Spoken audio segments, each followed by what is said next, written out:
बोलिए वृंदावन बिहारी लाल की जय। तो आज हम घर में रहते हुए कपिल भगवान के जन्म की कथा सुनेंगे बड़ी सुंदर भाव से। ब्रह्मा जी के पुत्र हैं महात्मा कर्दम जी। मनु और शत्रुपा को सृष्टि रचने के लिए जब आदेश दिया प्रभु ने, ब्रह्मा जी ने, तो बाद में कर्दम ऋषि से कहा आप भी सृष्टि में सहयोग दीजिए। बोले मैं क्या करूं? बोले आपको विवाह करना है। और जैसे विवाह करने के लिए कहा, आज कर्दम ऋषि सबसे पहले ब्रह्मा जी से बोले मुझे तपस्या करनी है, और तपस्या करने के लिए चल देते हैं। प्रजा सृजेति भगवान करिदमो ब्रह्मणोदितः सरस्वत्यां तपस्तेपे सहस्राणां समादश। प्रजा सृजेति भगवान करदमो ब्रह्मणोदितः। और कहते हैं सरस्वती नदी के किनारे करदम ऋषि घोर तपस्या करने चल देते हैं। और 10,000 वर्षों तक घोर जब तपस्या किया, एक बात ध्यान दीजिए, लोग बागों का जब तक विवाह नहीं होता तब तक भगवान की बड़ी आराधना करते हैं। विवाह हो जाए, विवाह हो जाए, क्योंकि आज का समय ऐसा आ गया है, शादी विवाहों में बड़ी झंझटें, बड़ी तकलीफें। क्यों? उसका कारण है कि व्यक्ति अपनी संस्कृति और सभ्यताओं से दूर हो रहा है। बच्चे लोग जो जिस समय अर्जन करना चाहिए वो चीज़ अर्जित नहीं कर पा रहे हैं, तो जब विवाह नहीं होता तो विवाह से पहले बड़ी पूजाएं करते हैं, ये दोष की शांति, वो दोष की शांति। एक बात ध्यान दीजिएगा, अपना अध्ययन करते समय भगवान का भी 2 मिनट चिंतन करते रहना चाहिए। और जो व्यक्ति ऐसा करता रहता है, उस चिंतन के लिए अपने जीवन में एक नियम बनाना चाहिए। कौन सा नियम?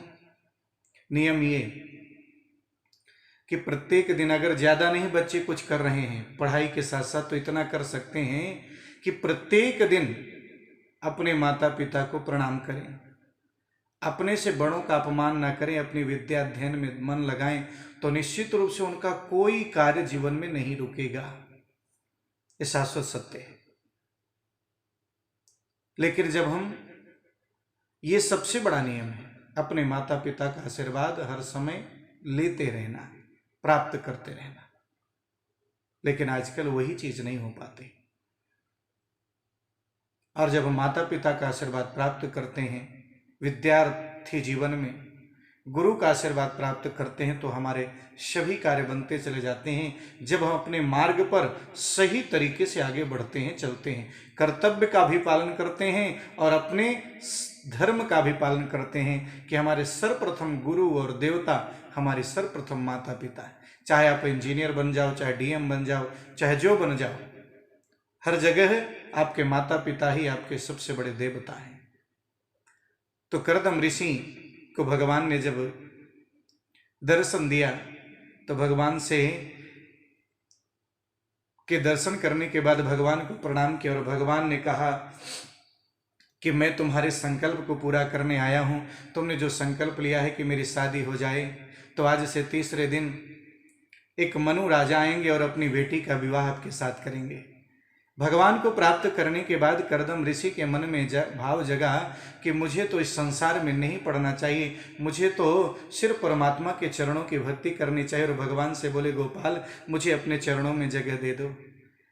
प्रभु ने कहा, जो व्यक्ति जो संकल्प करके पूजा अर्चन करता है, तपस्या करता है, कोई भी पूजा पाठ करवाता है, उसको वही फल सबसे पहले मिलता है।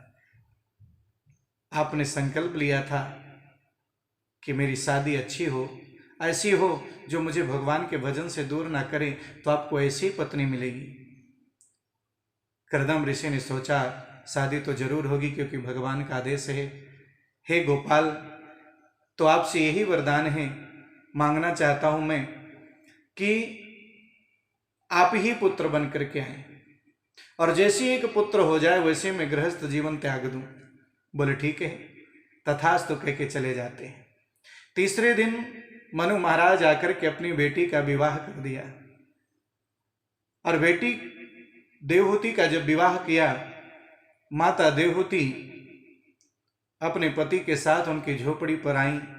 झोपड़ी पर देखती हैं कि जहां पर रहने के लिए सुंदर व्यवस्था होनी चाहिए, जो देवहूति राजमहलों से होकर के आई है, आज वो ऐसी झोपड़ी में आती है जिस झोपड़ी में जमीन पर हजारों जीव जंतु अपना बिल बना करके बैठे हुए, कहीं सर्प बैठा है, कहीं मेढक बैठा है, कहीं कोई जीव बैठा, कहीं चूहा बैठा है, और ऊपर झोपड़ी में सैकड़ों पक्षी अपना घोंसला बना करके बैठे हैं। देवहूति माता ने पूछा, स्वामी ये बताइए आप कहाँ रहते हैं? ये नहीं कहा कि मुझे कहाँ रखेंगे, आप रहते कहाँ हैं? आजकल लोग यही पूछते हैं। सबसे पहले व्यक्ति को जीवन में अपने सुख की पहले सोच होती है, लेकिन जो दूसरों के सुख की सोच के चलता है वो व्यक्ति कभी दुखी नहीं होता है, शाश्वत सत्य है। आज देवहूति ने पूछा आप कहाँ रहते हैं? बोले ये 1.5 फुट का आसन जो बैठ पड़ा है एक कोने में, मैं वहीं बैठता हूं, मुझे और क्या चाहिए और क्या जरूरत है मुझे? आजकल तो एक मकान हो गया, दूसरा, दूसरे के बाद तीसरा, तीसरे के बाद चौथा, फिर भी इच्छाएं पूर्ण नहीं होती। हाँ, अगर किसी व्यक्ति ऐसा कभी समय आया है तो वो आज समय है, कोरोना का समय, कि इस समय लोग अपने घर में यही सोच रहा है कि भगवान सबको सुखी रखें, मैं सुखी रहूं और ये जल्दी से जल्दी बीमारी दूर हो। और सिर्फ उसको चिंता है तो अपने लिए चिंता है, किस बात की कि भोजन आदि की व्यवस्था रहे, उसको विकास की बिल्कुल चिंता नहीं है।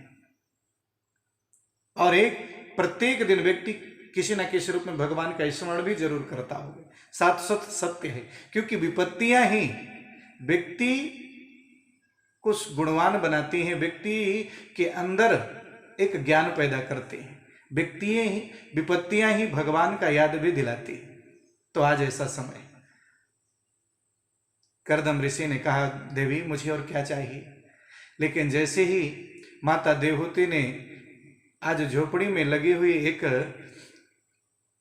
जो खिड़की है उससे जब बाहर, उस झरोखे से बाहर देखा तो देखती क्या है, झरना गिर रहा है पहाड़ से, और उस पहाड़ से जो झरने से पानी बह रहा है नीचे, वहां पर एक साथ शेर और मृग पानी पी रहे हैं। माता देवहूति ने सोचा मेरे पति कितने महान हैं, जिनके तपस्या स्थान के पास में हिंसक जीव भी अहिंसक हो गए। तो हमारे सनातन धर्म की जो तपस्या है, इस सनातन धर्म से जो जुड़ता है, इस पद्धति से जो जुड़ता है, इस पुराण से जो जुड़ता है, इस धारणा से जो जुड़ता है, सनातन धर्म से जो जुड़ता है, वो हिंसक भी अहिंसक हो जाता है, सात्विक। ये बड़ी ही शुद्ध शुभ बात है हमारे साथ, हमारे धर्म की, हमारी संस्कृति की। आज माता देवहूति ने सोचा कितने महान ऋषि की मैं पत्नी हूं।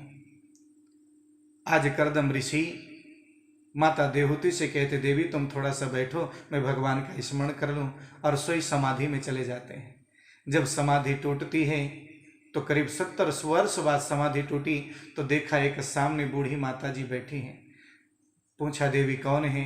बोले आप याद करिए 70 साल पहले किसी राजा ने आपके साथ विवाह किया था किसी का। बोले देवी आप हैं, आप मायके नहीं गई। बोले जब तक आपका आदेश नहीं होता तब तक हम मायके कैसे जाएं। आज कर्दम ऋषि संतुष्ट हुए और संतुष्ट होकर के बोले देवी तुम्हें जो चाहिए सो मांग लो।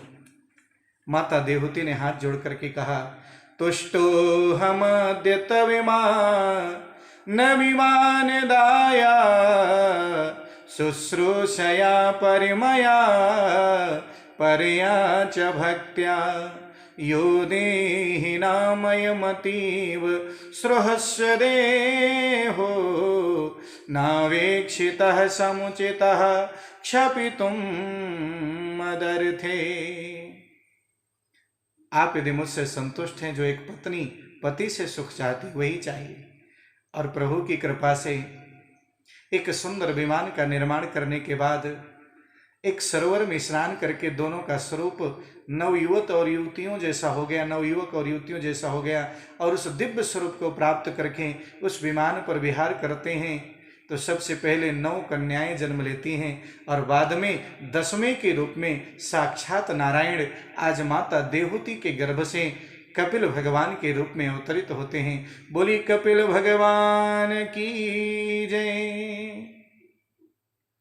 गोविंद जय जय, गोपाल जय जय, राधा रमण हरि गोविंद जय जय। गोविंद जय जय, गोपाल जय जय, राधा रमण हरि गोविंद जय जय। गोविंद जय जय, गोपाल जय जय, गोविंद जय जय, गोपाल जय जय, राधा रमण हरि गोविंद जय जय। गोविंद जय जय, गोपाल जय जय, राधा रमण हरि गोविंद जय जय। बोलिए भक्त वत्सल भगवान की जय।